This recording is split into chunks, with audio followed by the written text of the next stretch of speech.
క్షణం తీరిక లేదు దమ్ముడి, ఆదాయం లేనట్టుంది నిన్న నా పనంతా. ఎందుకంటే డీప్ క్లీనింగ్ స్టార్ట్ చేశాను. ఇల్లు మొత్తం డీప్ క్లీనింగ్ చేద్దామని మొదలుపెట్టాను. ఏంటో ఇప్పుడు సడన్గా డీప్ క్లీనింగ్ అనుకుంటారా? మా ఇంటి పేరు గలవారు చనిపోయారంట. మాకు సోదకం వచ్చింది. అంటే అంటు మాపుకోవడం అంటారు. 15 రోజుల నుంచి పూజలు కానీ ఏం లేవు. ఇంకా ఇల్లంతా డీప్ క్లీనింగ్ మొదలుపెట్టాను. ఇంట్లో ఎక్కువ బొద్దింకలు ఉన్నాయి, అందుకే క్లీన్ చేసేటప్పుడు స్ప్రే కొట్టిన తర్వాతే ఇంకా సామాను సర్దడం స్టార్ట్ చేశాను. మార్నింగ్ పిల్లల్ని స్కూల్కి పంపించిన దగ్గర నుంచి నైట్ 11 అయింది రాత్రి.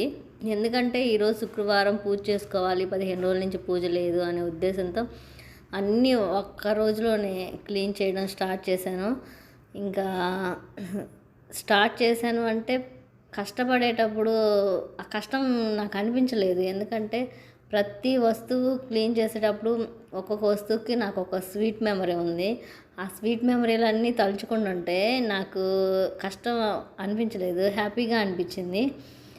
షాపింగ్ చేసేటప్పుడు ఆ సామాను కొనాలి, ఈ సామాను కొనాలి అని చెప్పేసి చేతులు లాగుతూ ఉంటాయి.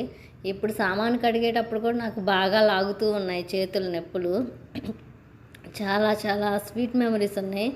ఇవి కొన్ని అయితే కొన్ని రిటర్న్ గిఫ్ట్స్ ఎక్కువ మనకి రావడం. ఇప్పుడు ప్రతి ఒక్కళ్ళు ఏ అకేషన్ జరిగినా ఏం జరిగినా సరే రిటర్న్ గిఫ్ట్స్ ఇవ్వడం ఎక్కువైపోయింది. నేను పూజ సామాగ్రి ఇవన్నీ కూడా క్లీన్ చేసేసరికి నైట్ 11 అయిపోయింది.